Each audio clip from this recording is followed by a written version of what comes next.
welcome to Those Forking Fangirls, where we talk all things nerdy, book, TV, movie, pop culture, fandoms, and how they integrate into our adult lives. My name is Christine.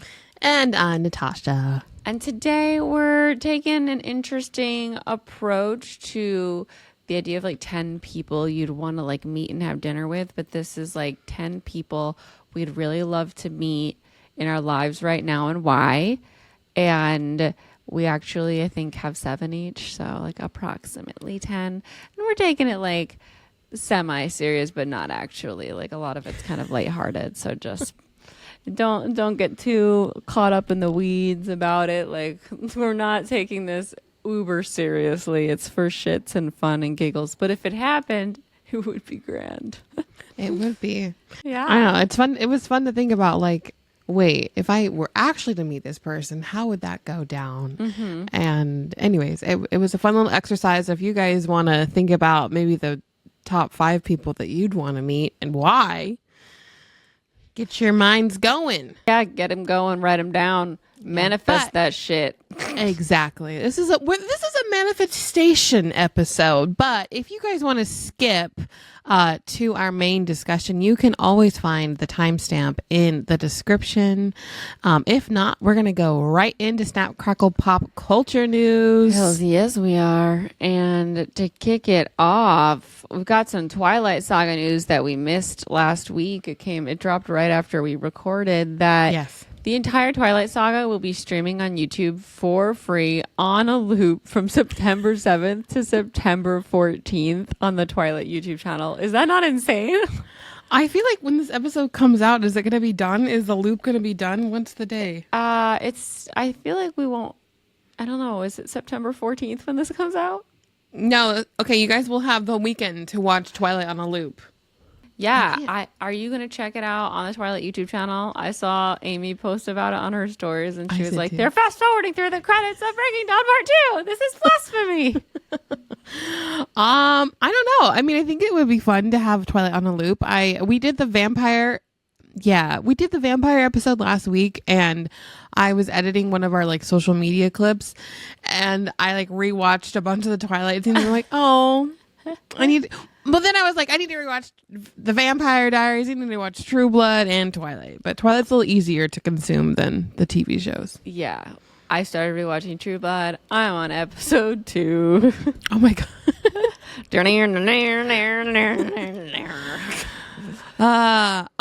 Okay. So speaking of Twilight news. Yeah.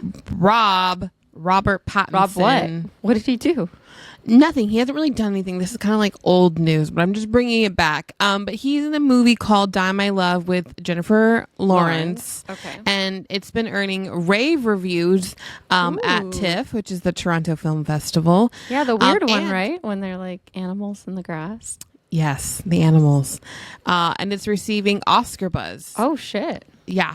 The full trailer is out, but they don't have any U.S. debut date yet. They have a U.K. debut date for weird. Like November 25th, but no U.S. date. Well, that's interesting. You know, I hope it's not like Mother.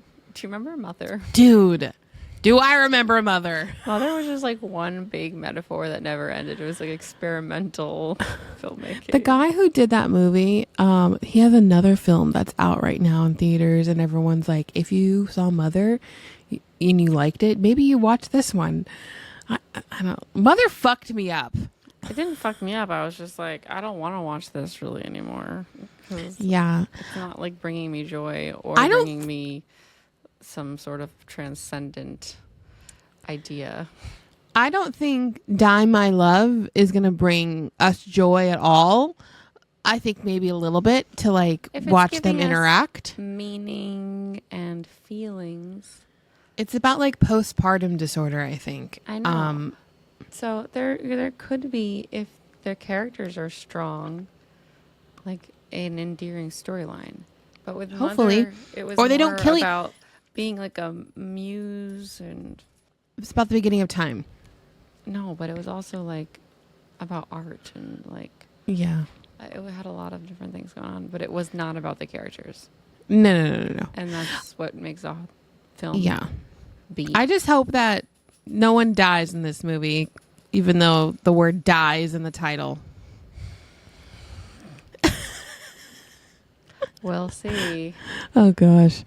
It's giving like Daniel Radcliffe's choice of films, so he did like really weird films. Oh, you know what? Rob has always been doing weird films. What am I even saying? Yeah. All right, what else? All right. So Lily Singh, Superwoman, she has a movie coming out that is like her child, and it's called Doing It, and it's like all about like a lot of stuff we talk about like being raised in such a religious environment that you have a really hard time like accepting your sexuality and like exploring it. And I'm just so excited for her. Tickets are on sale now, and it's coming out September 19th, so very soon. I want to see it. Oh my gosh. Wait, so is she starring in it or is she directing she's starring in it. Okay. And I think she wrote it too. Wow. Yeah, so it's really, really cool. Love to support our YouTube girlies that are killing it in the IRL world of Oh yeah. Yes, mainstream entertainment. So I'm really excited to hopefully see it or rent it because I never get to the movies because of my dog. No, I have AMC A-List. I have not used it a lot in August, so I will be using it in September. Noise.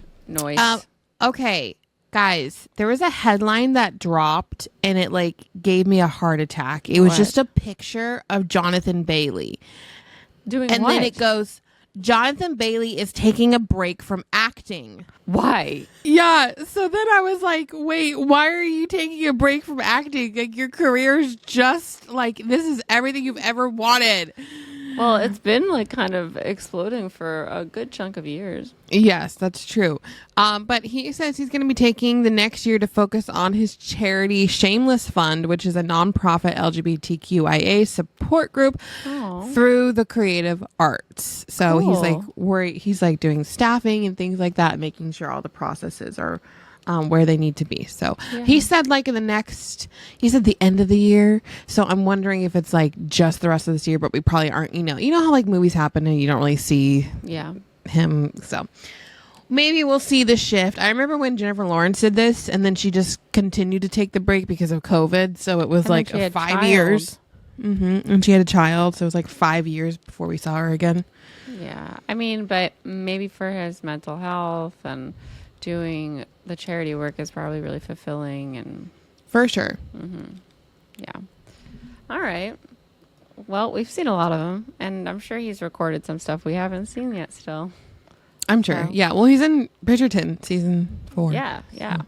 All right. This was a big headline that dropped. According to a Deadline article, The White Lotus season 4 is going to be set in France.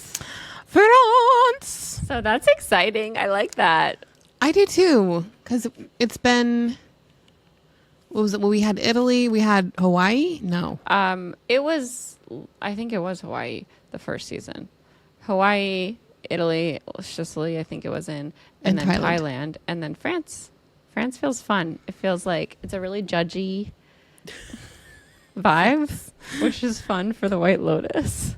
I wonder if it's like the south of France. Yeah, probably. That's what I would think. What if it's like in Paris? No, it's got to be outside the mainstream city. It's got to be near a body of water. Okay, so James Gunn announced that there is going to be a Superman sequel called Man of Tomorrow, and it's already set for July 9th, 2027. With Corn Sweat? Yes, nice. With David Cornsweet. So this is actually one of the fastest announced superhero sequels in a while. We haven't really, literally like a month after it came out, they're like, okay, we're doing another one. And then they already have a set date. Usually it takes like years, because Marvel has to like plan everything out. So this is kind of fun that we're just kind of moving into the next one. Yeah, no, that's really exciting. And wait, is Lois Lane going to be in it too? I'm sure. Good. Yeah. Yeah, I love them together, so I'm excited. Mm-hmm. Oh, I'm excited about a Superman film. Took James Gunn. All right. So this is really exciting. Stranger Things every episode of season 5 is going to be like 2 hours and 30 minutes, according to this thing that Amy posted that I sent to Natasha, all excited. And I just confirmed that, yes, it's true. Natasha thought it wasn't real. And I was like, I don't know. Amy posted it. So this is really exciting. The first 1, 2, 3, 4 episodes are like literally 2 hours and 30 minutes long, are going to be debuting on Thanksgiving. Those are like long movies. Really long. Long movies. And how many? The first 4, you said? The first 4. That's crazy. Yeah. So the first 4 are debuting on Thanksgiving. And that is, 2, 4, 6, 8. That's 8 hours. How much? 9 hours. That's crazy. The next 1, 2, 3, 4. Wait, what? No, the next 3. Yeah. Episode 5 through 7 on Christmas Day. Crazy. And how long are those? 2 hours 15 minutes, 2 hours 30, 2 hours 40. This is insane. We're just getting like 50 Stranger Things movies. That's 7.5 hours Holy on Christmas Day. Fuck. And then the last episode on New Year's Eve. It's just 3 hours. Holy fuck. Wow. Oh my God. Those brothers really spent a lot of time writing. Jesus Christ. Holy moly. No wonder it took so many years. When did it last? I can't even remember when it last premiered. 2021, 2022? I want to say 2022. Running Up That Hill. Yeah, it was because 3 years. I remember doing that TikTok right after Christina's wedding. So I think it was 2022. Oh my God. Oh my God. Yeah. And that's when we went to Comic-Con again for the first time. And we saw the Vecna, remember? Oh, yeah. And I danced around it. Mm-hmm. Wow. Okay.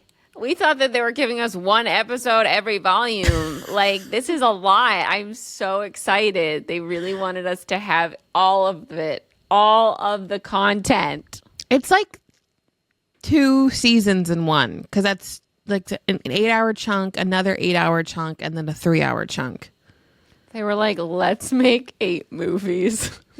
9 movies? How? That's crazy. I wonder, I don't know if they're bringing in like, I don't know if they're doing, maybe because all our characters are older, like they're not in the same place. So we got to do like episodes about everybody. I think there's a time jump. Someone said that there's a time jump. I said that there was time jump. Oh. But like that they were in college, but maybe they're all over the place. Maybe it'll be like Losty, like we'll like, get episodes about certain people to catch us up. I don't know. Yeah, maybe. I don't know, but I'm excited. Mm-hmm. Okay. Casting news. Sophie Turner was cast as Lara Croft Tomb Raider. Didn't know this show was happening. So Sophie Turner is from Game of Thrones. If anybody doesn't know, she's Sansa Stark. Yes. Redhead. And Lara Croft Tomb Raider was the movies that With Angelina Jolie did back in the day, which Alex and I were obsessed with. Oh. Oh no, we were obsessed with. I tried to watch it once and I turned it off. No way. Okay, maybe if you were a child like us. Yeah, I didn't even watch it until I tried to watch it until I was an adult. No, I loved those movies. And she's co-starring with Phoebe Waller-Bridge in the series. That's interesting. Yeah. I feel like it's going to be a comedy. Well, because they always have like like she's like the straight man, like action star, but then they always have her little sidekicks that are funny.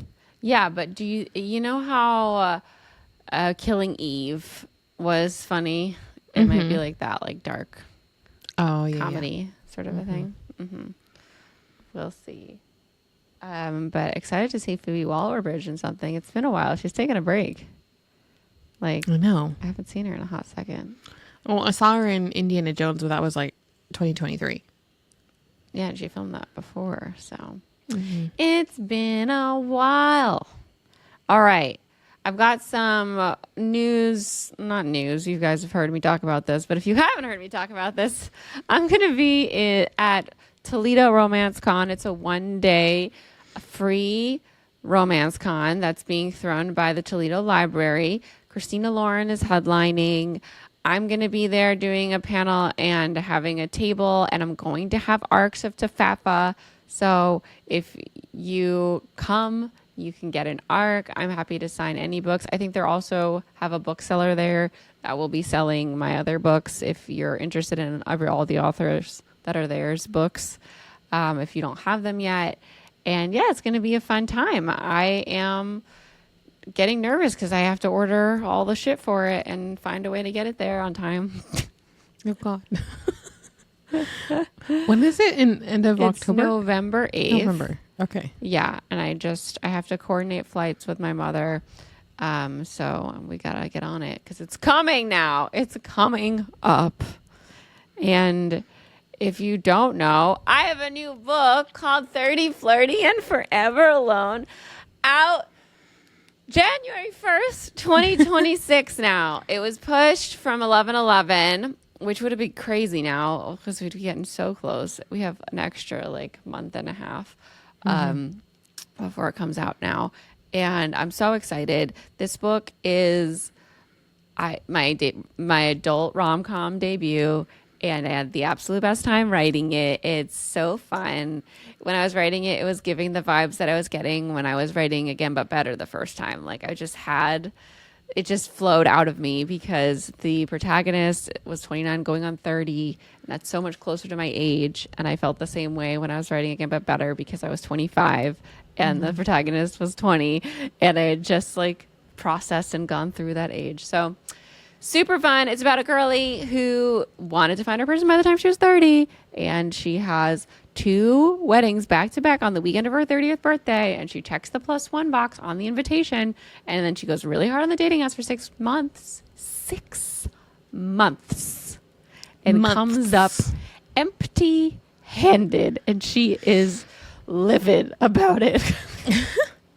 And we start from there, and she meets somebody on the wedding, and we'll see how it goes. And there's a drop of magic, so it's got a lot of whimsy in there as well. It's a fun time, y'all. It's so good. Thanks. Anyway, the link to pre-order is in the description, and pre-orders are super uber helpful for authors, so I would love it if you took a second to do that. And I've got 3 other books, and they also exist in the world. I'm an author. Links in the show notes.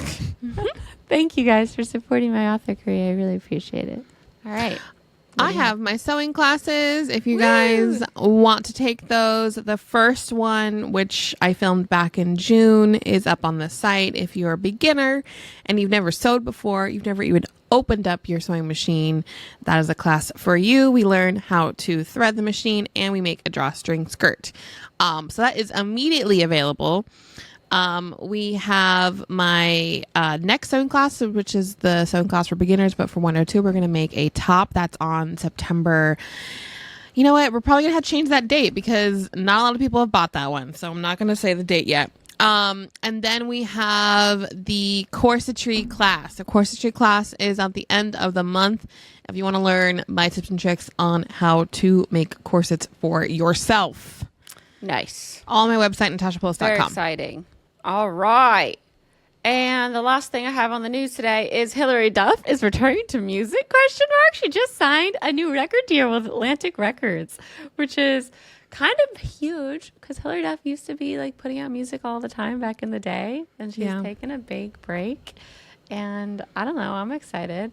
She got a lot of hits. I don't know if you guys remember Fly and Why Not and Clean and Metamorphosis, na na na na, and Math. If you can't do the math, and wake up on a Saturday. Oh my God.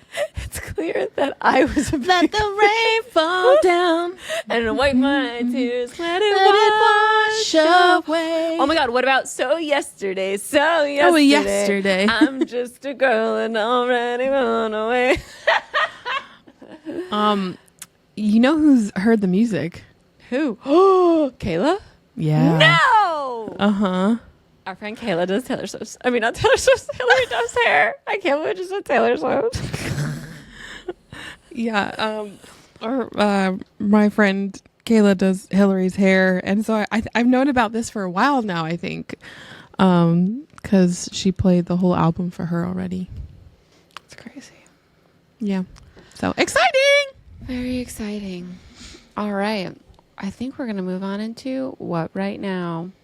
Mm-hmm. What have you been reading, Natasha? I started Divine Rivals. I haven't gotten very far. Okay. But I like it. Alex got me the Spotify audiobooks. Yay. So finally I get my 15 hours of listening time, and I've decided to listen to Divine Rivals because Christine did the Q&A for Rebecca Ross. I moderated for Rebecca Ross this past weekend. It was so fun.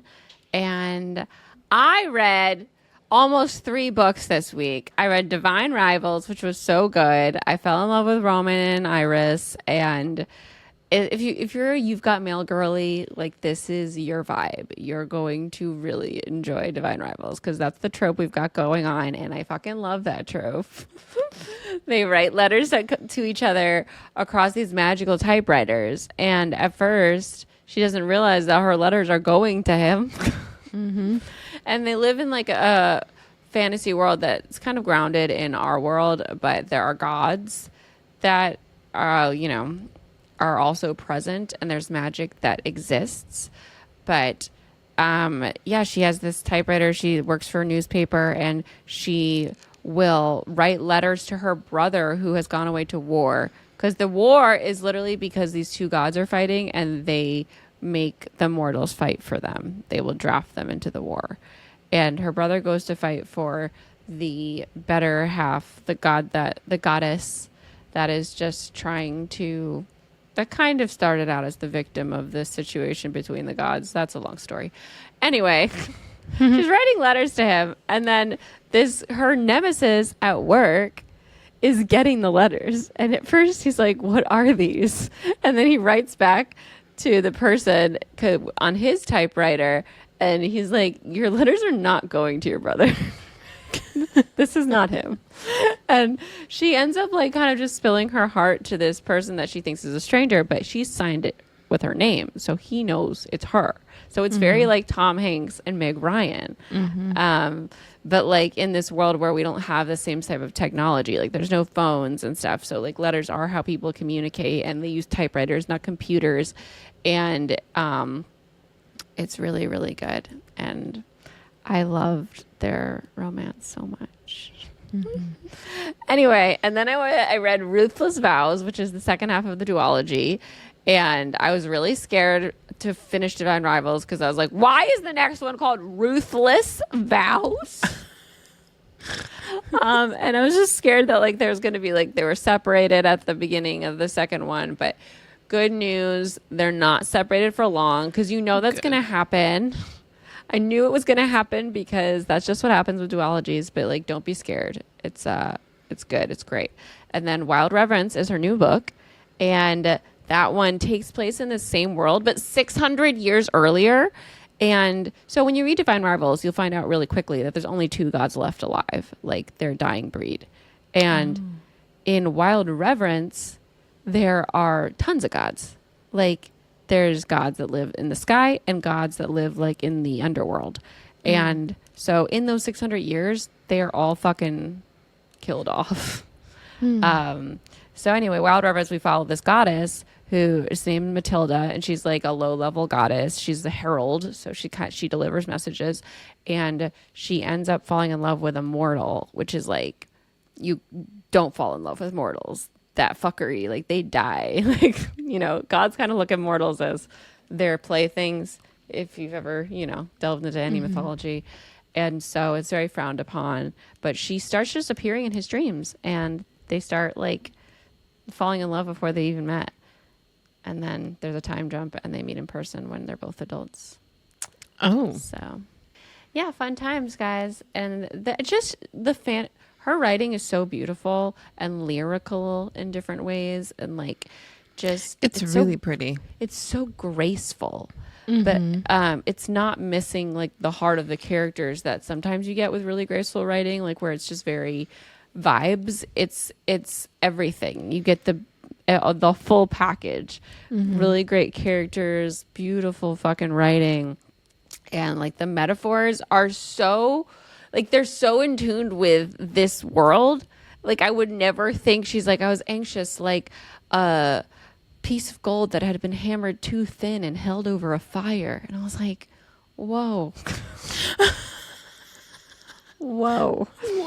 And like she felt weak, like a page had started to, and vulnerable, like a page that had started to rip. Like I just want to write all of them down because they're so beautiful and so uniquely in tune with her world and like the lack of technology and all of this stuff.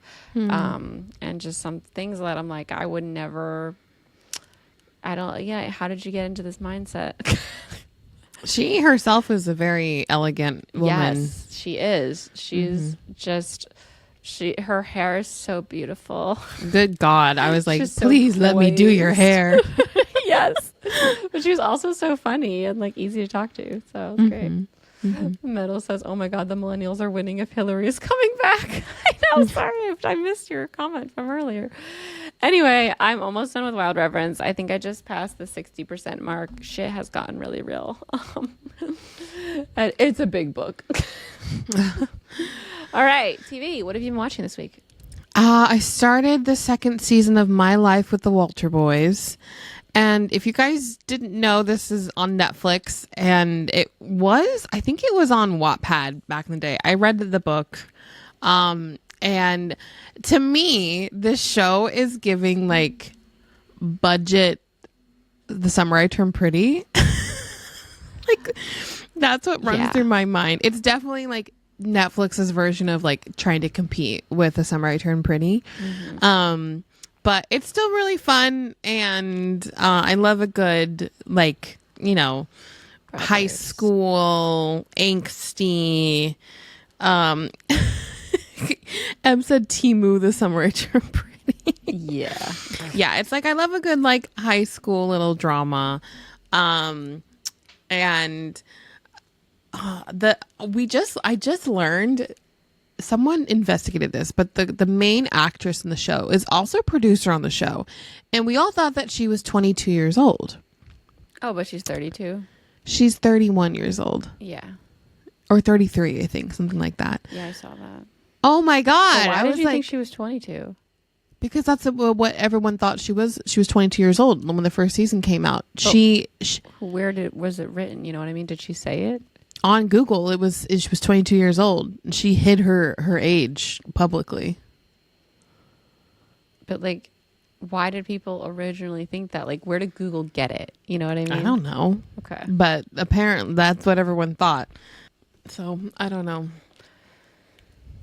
It's always scary when that happens. Like, there was a person in my life that told me they were 13 years younger than they were. And then I found out that they were older because I had to help them out with something, and I saw their birthday, and I was just like so confused as to why they would lie. Because it made so many things make sense, because I was so confused about the timeline of their life when they would tell me stories about things. Because 10 years is a long time. 13 years is a huge amount of time. Yeah. Yeah, my only concern was that, like, I feel like the first love interest, like the second oldest boy, he's really young. So I was just kind of like, whoa. How young? I don't know. He looks like a child, though. Like he's 18 years old. Yeah. Well, that happens with women all the time. The women are like 18 and the men are like 32. Okay. He was born in 1999. So I think he's 26. He's fine. his age. He's fine. All right. You know what I realized after I posted a Q&A on my YouTube. That was kind of actually some news. I posted a video, and it's actually wild. I think 1999 was the peak age for people watching me. So like when they were born? Yeah, the year, because everyone's like, oh my god, I'm 26, I'm 26, I'm 26, and I was talking I don't know, on one of my like first dates, I was talking about how I feel like I know a lot of people from '99. I feel like I'm like Me too. really in tune in that with that year. Like, and my brother was born in '99, and like I have friends that are born in '99, and I meet people and Chloe. Yeah, and I meet people that I click with, and they're born in '99, and I'm just like, I have a kinship with people born in 1999.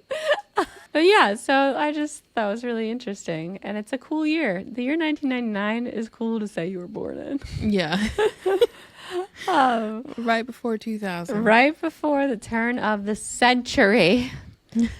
All right, so when I tried to watch Life with the Walter Boys, I put it on when I was really tired one day, and I just fell asleep 10 minutes in, so I didn't really see much of it. And then I woke up, and the 2 episodes had passed.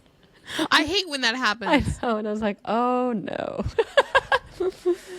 But I've been watching Survivor Australia versus the World. It is so fucking good. If you can find any way to watch it, I would. If you're a Survivor fan, it is worth the watch. It is one of the best seasons of all time.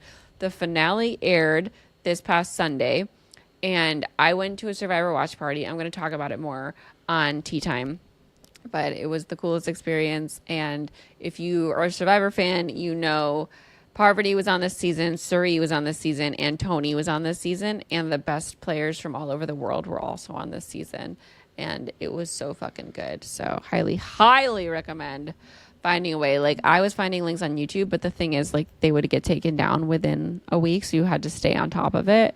But there are other ways, especially if you're from Australia. But like, if you know things, you can find links. All right, movies. Did you watch anything?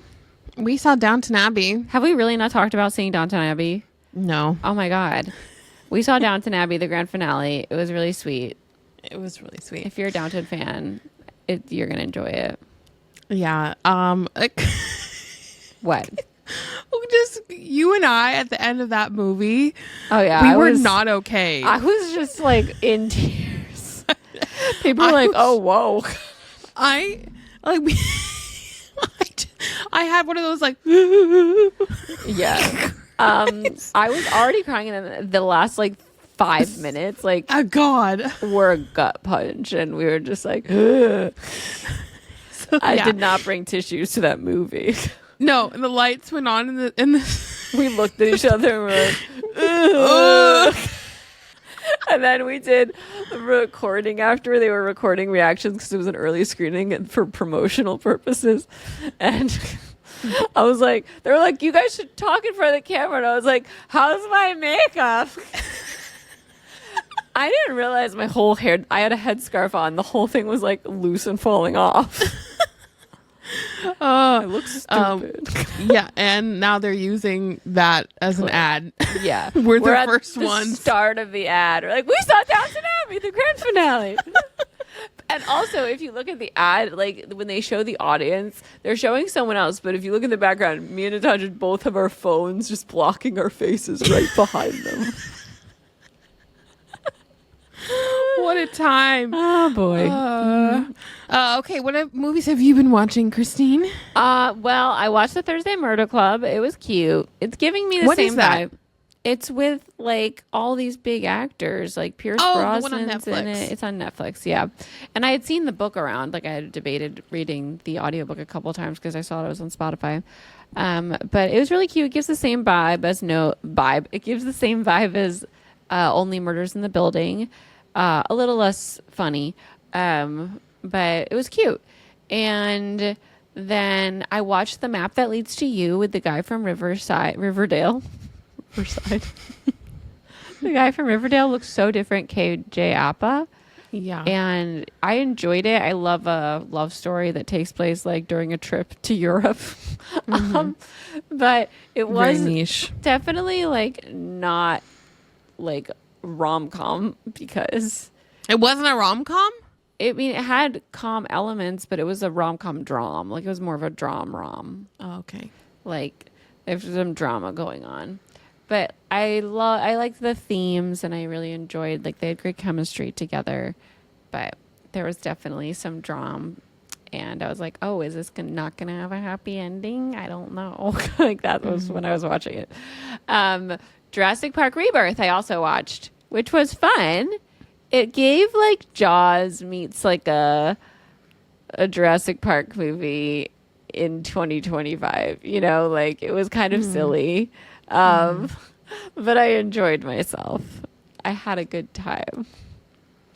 Good. Yeah. Well, I was going to ask you something. Was it about Jurassic Park? No. The map that leads to you?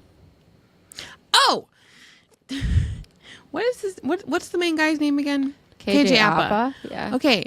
Have you been seeing on TikTok that he's like dressed? He's like has this entire persona on TikTok where he's wearing this black wig that's like blunt cut with bangs, and he's got like a full like set of different teeth in.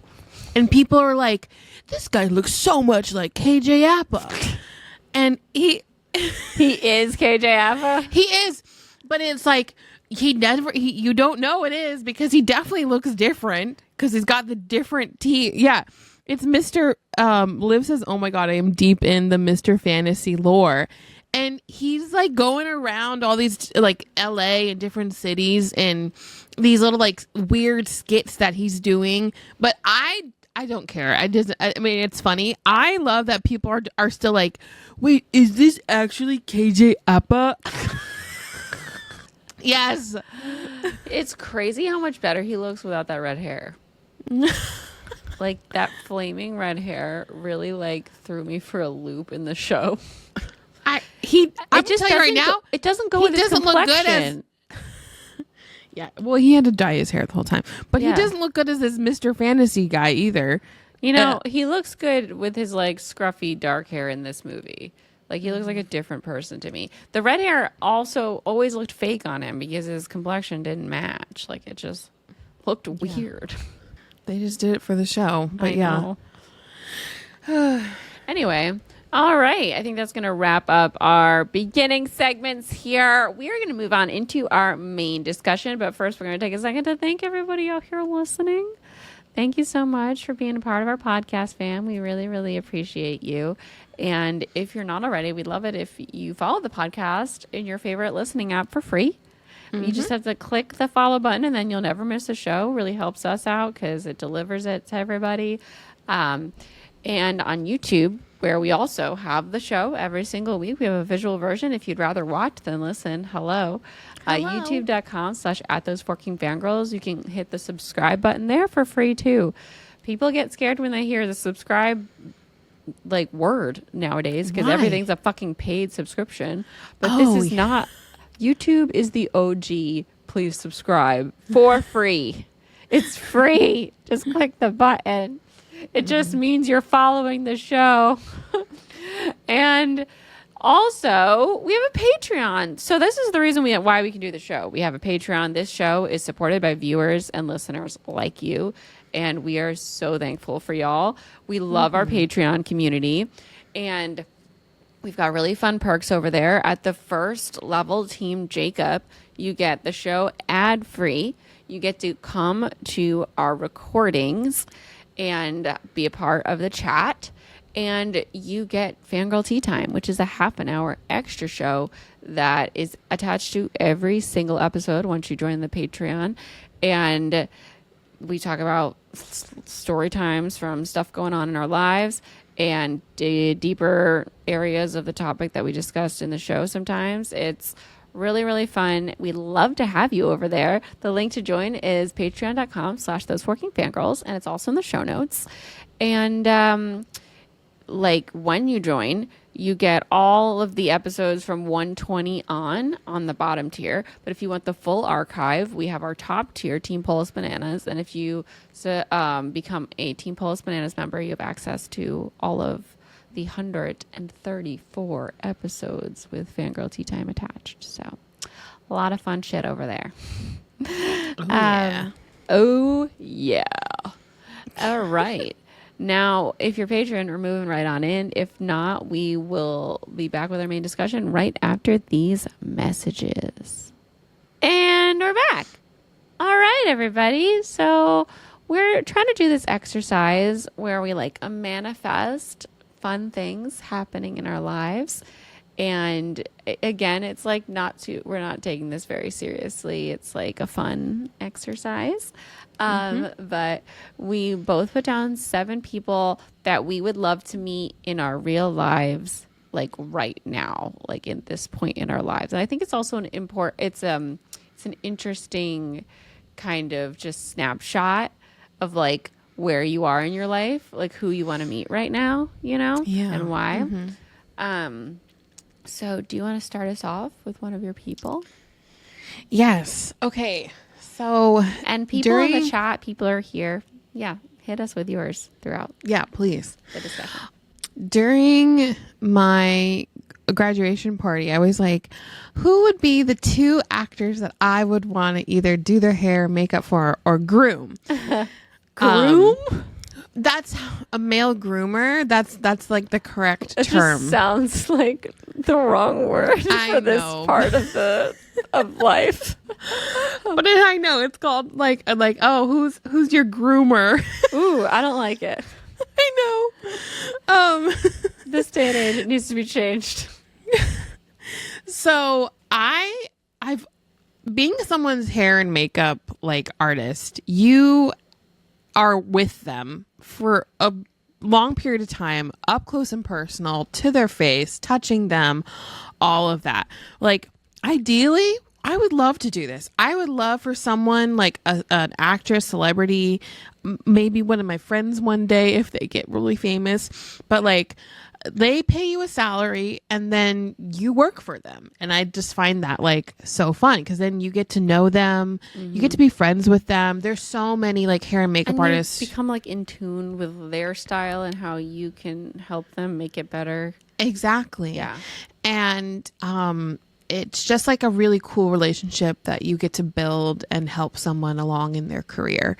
And so like there's certain people that I would love to do this for, but there's someone whom I would adore to be on her team, and that's Nicola Coughlan. And she plays Penelope in Bridgerton and many other things, but I just love her energy. I love her personality, and I would love to be like her personal hair and makeup artist.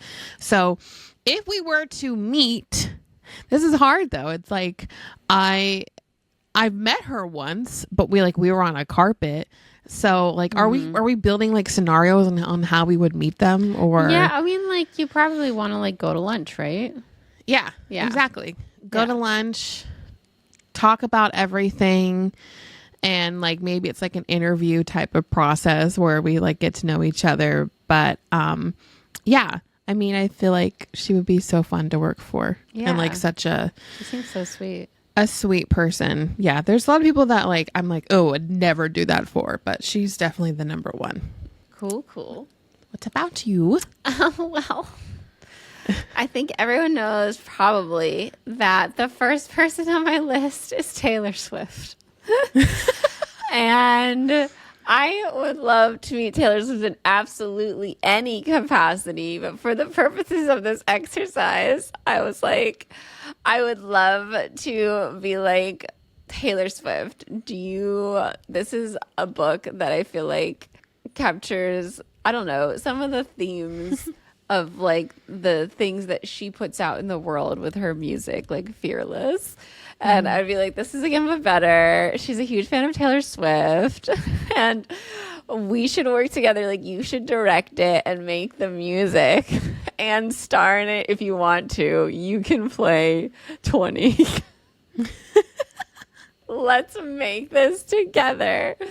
That would be dreams.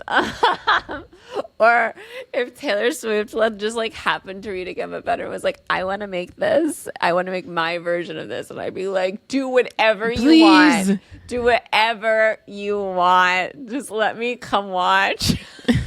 That's such a dream. Yeah. Oh my God. That's like the dream. But like if Taylor Swift in any capacity was like, do you want to come brush my hair on tour? I would be like, yes. I'll be your hairbrusher. I will be your official brusher. I will just come around Your with official a brush. brusher? Your official brusher. If Taylor Swift wanted someone to like file her clothes in her closet, I would be like, yes, I will do that. I will upload them and make the albums on your phone. So, well, I also have Taylor Swift on my list as well. Obviously, would love to meet her in any capacity and just be in her presence. yes. I know. Like, let me do your captions for your posts. Oh my God, but wouldn't it be so cool if I made her wedding dress? Would be crazy. You'd 'Cause have I was such like- an unlimited budget too. So you get all the helpers to help you do it. And it's like, that would be the most incredible opportunity to like just jumpstart a business, because then you're the one who made Taylor Swift's wedding dress. Like, Yeah, that's literally anything with her. literally like, But like just like that lady who made that jacket for her. Oh yeah, or the woman who made the freaking engagement ring. Like, oh my God, pop off, sis. Yeah. God, I can't even imagine. Like, that would be, I would really have to collect myself. That's for damn sure. But like sitting down, designing it, like giving my ideas. But then, you know what? I would have to really prepare for people like hating it too, because it would be It torn would be apart. scrutinized in lots of ways. I mean, anything, like any collaboration is going to be blown up to the point where people will hate it and people will love it, but it'll be worth it Yeah, for Taylor Swift. because I would be Like- the designer who made her dress. Yeah, I mean, like, the thing is, that level of fame just comes with both ends of the spectrum. But, like, if we're being honest, when we first met Taylor Swift for lunch, I don't know how it would go. Like, would I melt away into the ether? Like, I feel like she is very disarming in terms of like she's so talking. normal, Yeah. when that's what everyone says. Like, if you just get her in a room, she's just like a normal person. But like, I've been in it's like a parasocial relationship. It is a parasocial relationship. Yeah, of course. And I mean, we have lots of experience with parasocial relationships, but it's just different. All right. Who's next on your list? I just went, so you go. Oh, okay. Next on my list is Boston Rob. I don't even like know what the goal is for Boston Rob. I just want to meet him so bad. I just want to be like, "Hey, Boston Rob, what's up in the club?" And like just be friends. I just want to talk to him and be like, you're so cool. It's been so fun following your career. You know what would be goals? If we worked together on like a different show, like he did with that young kid Aaron on Deal or No Deal Island. Just like it would be goals to be his number one Oh, on a show that wasn't Survivor. But even though you know that Boston Rob might turn on you, if you're Boston Rob's number one nowadays in a show and you're like friends, he doesn't have many number ones because everybody knows he's a big threat. So if you get to be that number one, there's chances are he's going to keep you around till the end. So is he married? yeah, he's married. He has 4 kids, Oh wow. 4 girls. They're beautiful. Is he married to the one? He's married to Amber. Yeah. Oh, okay. Yeah. That's amazing. Yeah, I know. And then I'd get to meet Amber too and all the girlies. Oh, and then, yeah, I would love to be the girlies like go-to book guru where I'm like, let me help you find stuff to read. That's what I do best. Yeah. That's what I do best. I can be their go-to nanny book guru. Is he funny? Yeah, he's funny. I need to watch his season so I get to know him better. You have to watch season 8 All Stars. That's No, I need to watch this season where he falls in love with Amber. Is that 8? That's season 8. Oh, okay. No. I thought it was his first season. No watching the first season he was in. Why? It's not worth it. It wasn't good. Oh. Season 4 Marquesas. Okay. Also, Lena said that she would love to meet Saoirse Ronan. Ooh, nice. Okay. Love Saoirse. Yeah. Also down to earth girly. I really want to meet Pedro Pascal. Ooh, okay. Cool. Literally, I just want to meet him. I want to have dinner with him. I want to laugh. I want him to tell me stories. I want to have inside jokes with Pedro Pascal. I want to be a safe place for Pedro Pascal. I want to cuddle with Pedro Pascal. Not in like I don't see I think Pedro's hot. I think he's hot, but I love his relationships with women, and I know he's like a safe place for many women, and I just want to be friends with him, and I think he would be a great friend and would be so fun just to like call up and be like, hey, what are you doing? M says I want Stanley Tucci to make me dinner. That's a good one. Ooh, that is a good to be one. at that dinner as well. Oh my God. Wait, I want Taylor Swift to make me sourdough bread. I don't mind. She doesn't have to cook for me. Or maybe I teach Taylor to sew. Sorry, I know we've already gone past this. I want to live in Taylor's closet. Not in a creepy way, just like a normal living in her closet way. Yeah, but Pedro, oh my gosh, I would just love to laugh with him. He's like the best. I love him so much. Mm-hmm. Okay, next. All right. Next on my list is Phoebe Waller-Bridge. We just talked about Waller-Bridge. I don't know why I said Walter. Phoebe Waller-Bridge, who made Fleabag. I want to collaborate with her on an Attached at the Hip show adaptation. Yes. Wait, I love this. That would be so fun. And I obviously would be open to any of her ideas to make the romance more like this can never happen, but it's happening sort of a thing, like raise the stakes. Mm-hmm. And she could play Jamie, just like an older Jamie. And it would be so fun. And yeah, the show would be great. We could break the fourth wall. We could do anything she wants. I just would love to collaborate with her creatively. I fucking love Fleabag so much. And I love, obviously, Killing Eve so much. Like, I love all her work. And, like, it has such a crazy edge that I really vibe with. No, she's amazing. And just... God, so funny. Yep, and she seems really cool too. And tall. Doesn't matter to me, but that's cool. All right. So I was like, now you all know I love Henry Cavill, but You don't want to meet him. He's too scary. He's a little too scary. He's a little too intimidating. He also has a partner and a child now. So my romantic...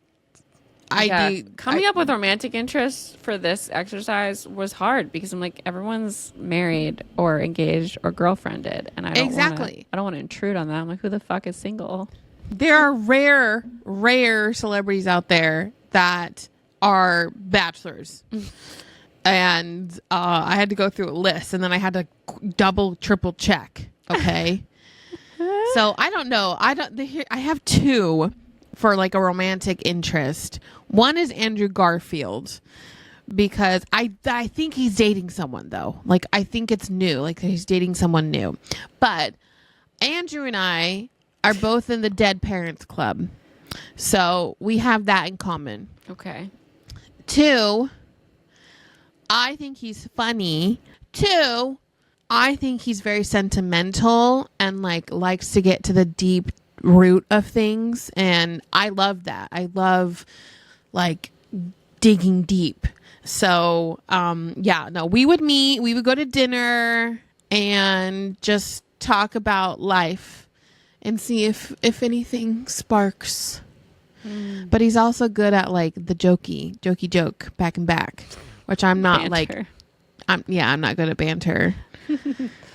He's an interesting guy. He seems like a nice person. Yeah. And then my other love interest would be Winston Duke, who plays M'Baku in Black Panther. I've always thought this man was beautiful, and I just want to meet him. Is that the big man? Yes. Nice. Pauline says, I would love to talk to Ryan Coogler about him directing his movies, but especially Sinners. Yeah. That's Ooh. cool. All right. Next on my list is Milo Ventimiglia. And I think Milo has a spouse, a significant other. No, I looked this up. He's single. I literally looked this up like a few months ago and saw that he had a spouse. Yeah, partner, Jera Mariano. Oh my God, he's 48 years old. When did that happen? Anyway, but I want to meet Viola Ventimiglia, and we're gonna go to lunch, and I'm gonna convince him that Gilmore Girls deserves another sequel series. And that he has to come back one more time as Jess so we can see them get their happily ever after because they belong together. And that will kill two birds with one stone. I'll have met Milo. I could tell him how much Peter Petrelli meant to me. And I could get the closure for Gilmore Girls. Jess and Rory need to be together. They need to have a happy ever after. Like, their story was Endgame. Excuse me. They are Endgame. And I need to see it with my eyes. Oh, yeah. No. I was thinking about this the other day. I'm like, oh my gosh, like Summer I Turned Pretty is, I think, our generation's Gilmore Girls. Not in like the sense of like cozy. It is cozy in the sense of like a summer. Yeah, it has its cozy vibes. Yes.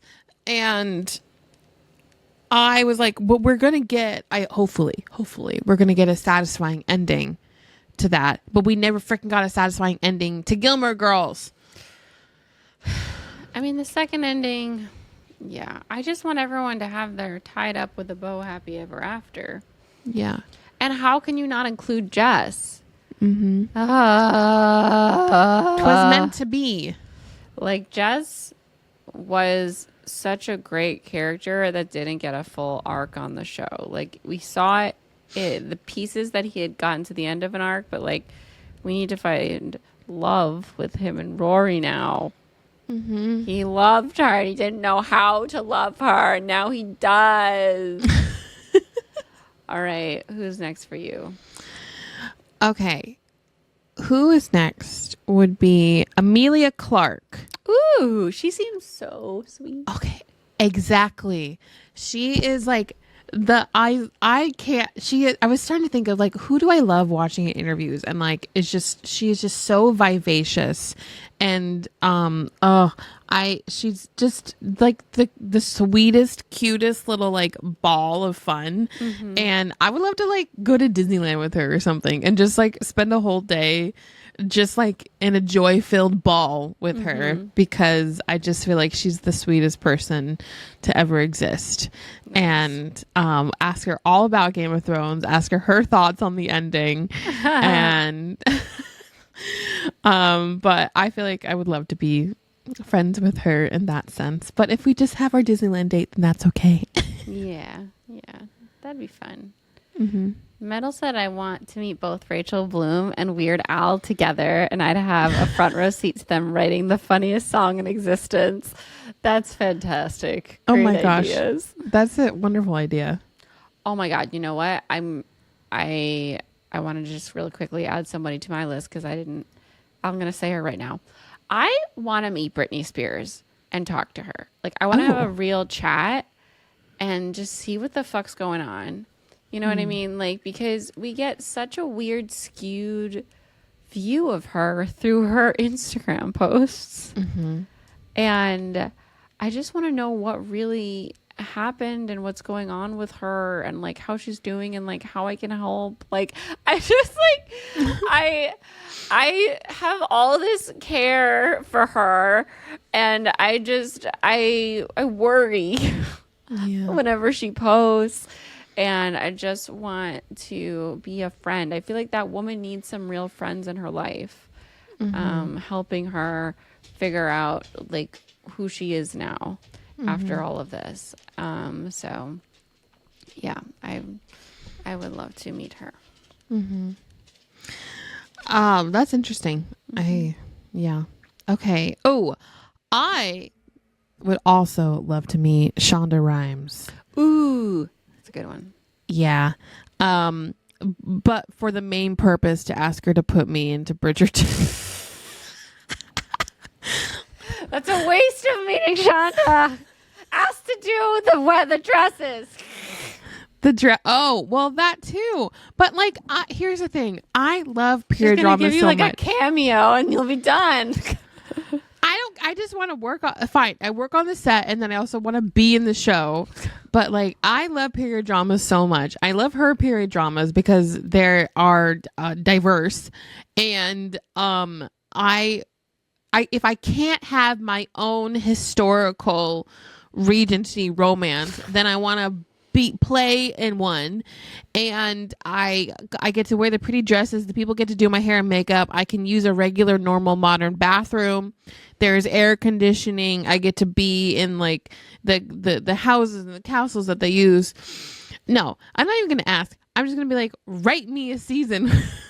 That's not how this works, though. If you meet her, you can't do that.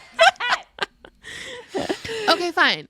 I will come to her with my, I don't know. Do I do the dresses or do I? And I'm going to shackle you to the desk. Do I come with my portfolio of like dress work, or do I come with hair and makeup? You have to have a long con plan to get on the show, because if you just ask, she'll do a cameo, but you want to be in the show. So long con plan. Do hair and makeup or dresses. Get to know everyone.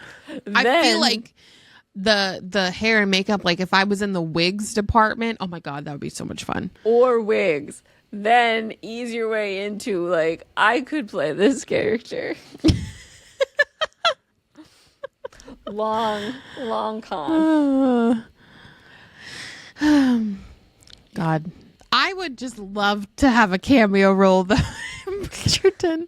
That's like one of my biggest dreams. I don't think I've ever like talked about, is I just want to be like in a period drama and just be around it. So you want to like walk by in front of the carriage before Nicola walks out of it? Yes. I don't care. I just want to be in the room where it happened. Ooh, I would like to meet Lin-Manuel Miranda. Oh yeah. And like have lunch and talk about things, and just like I just want to like talk to that man. He seems so fun and smart. And see what he's working on. Be like, hey, do you want to write a song for our podcast? Oh my God, yes. Can you do the opening of those Forking Fingers? There were two girls. There were two girls. Christina and Natasha. The booktube. Oh, what if we were like, can you actually do the booktube sisters song? And then I like re-release it with his version of the song. Yes. Ah! And it had a bunny. Wait, can you remember the lyrics to your version? I mean, how does the song start? It's like the booktube. It starts with Jesse rapping. Like there were girls and went to the city. It's like kind of just like the regular one. Oh yeah. And then we do like read Angelica, or it's like Christine, Natasha, and Maureen.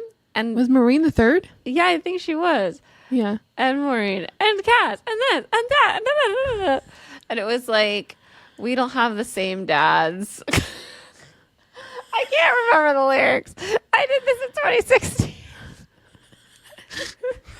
I wrote it a long time ago, but it was like, I want a relation. Oh yeah. Like, what is that? Read. And then it's like, you have to read these books if you want to go out with me. Do you know that Heather still sings my name? Natasha! Yeah, it was a fun time. Anyway, it would be really cool to meet Lynn and just be like, hey, just like, can you freestyle this and I'll record it? But just also to like interact with him. We'll make a TikTok or something and it'll make my life.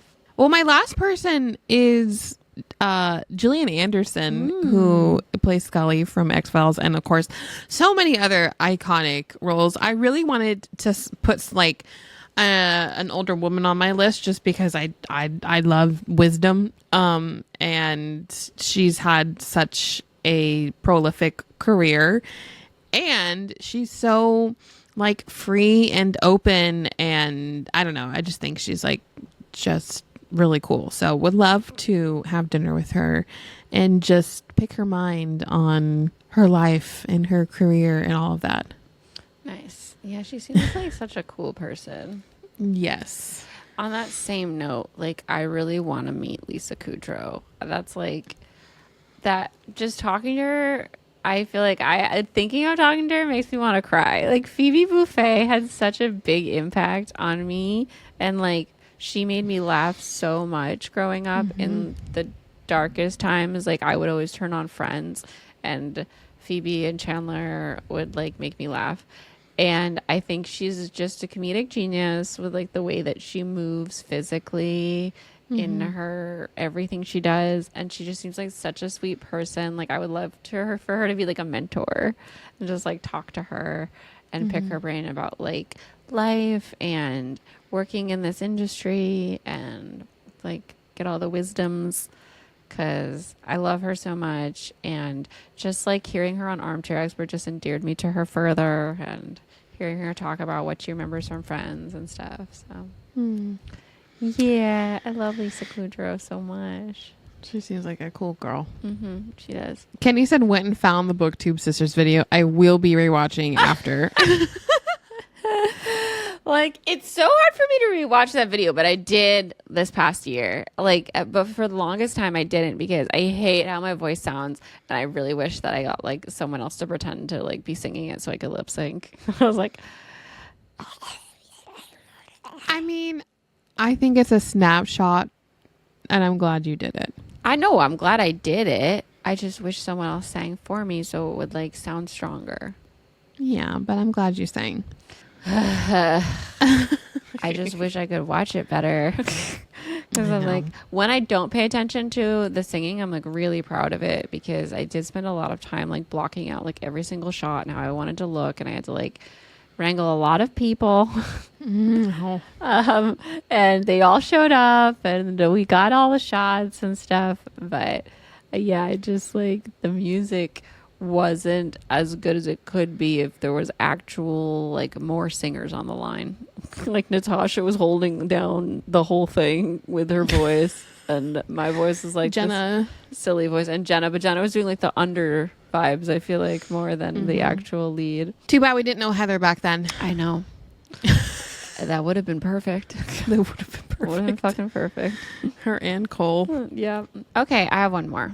I want to meet Dax and Kristen. I have like dreams of having dinner with them. Like, it's crazy. I have such a strong parasocial relationship with Dax Shepard and Kristen Bell from Armchair Expert. I love them so much. I think they're amazing parents, and I just like want to hang out with them for the day and be friends. Like, they're so cool and sweet and interesting and insightful people. They feel so attainable too. Yeah. Being on Armchair Expert someday would be like Wild. the such a bucket list goal. I don't know how I could get there. You have to be more famous or more expert in something or other. I'm like, I'm an expert on BookTube. Let me come talk about that. Like, no one cares. Have to someday goals would be to get on I'm there. an expert on writing romance books, but also being single. I'm an expert on the book world in the romance bubble and the YA bubble. Do you want to talk about it on Armchair Expert? Oh my God. I'm an expert on Friends, the TV show. I'm a Friends historian. You know what? Monica loves Friends. Maybe that's my answer.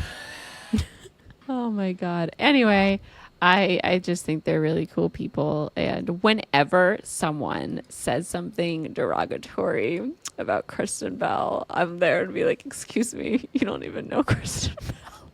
And they're like, do you know her? And I'm like, actually, I do.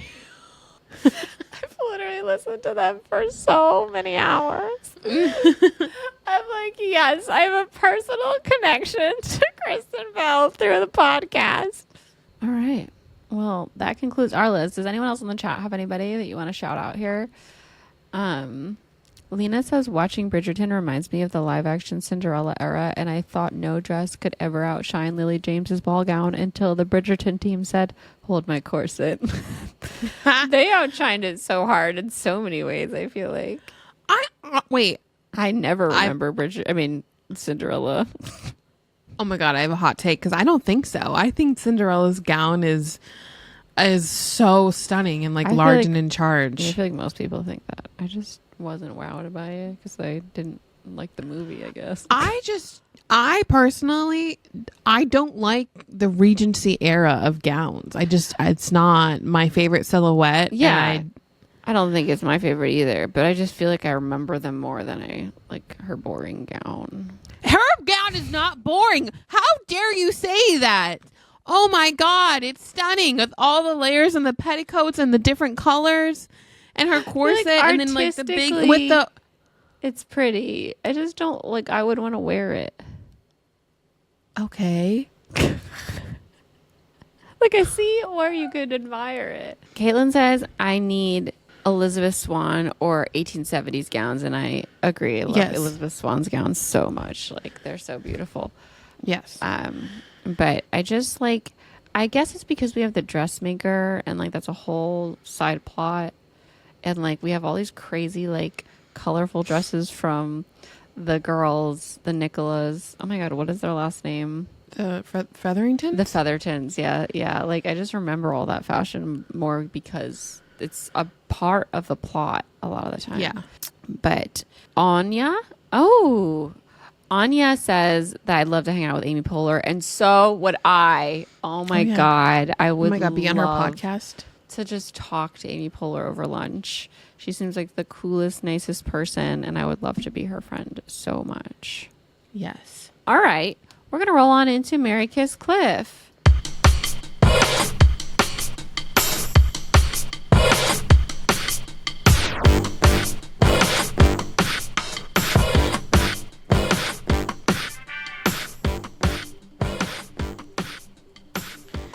Okay, well, Mary Kiss Cliff. I'm making this Friends edition. All right, cool.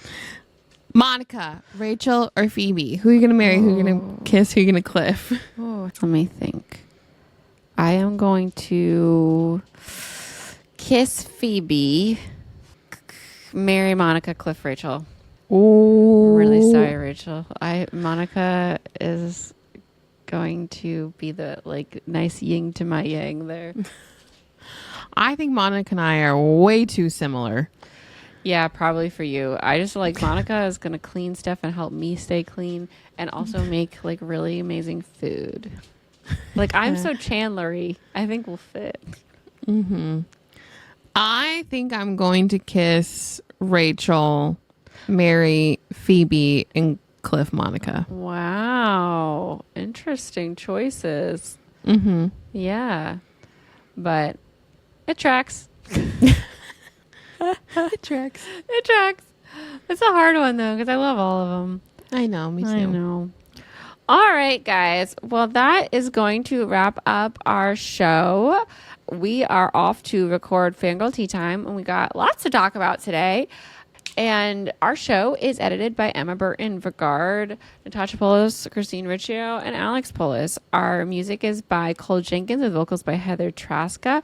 We are on social media. Make sure you're following the show on Instagram @ThoseFourKingFangirls. You could also follow us on TikTok at Those Forking Fangirls, and of course, youtube.com/@those-forking-fangirls. We appreciate you listening and hanging with us so much, and we will see you next Friday. We have new episodes every Friday, unless you're a patron, and we will see you in a second for Fangirl Tea Time. Bye, everybody. Bye.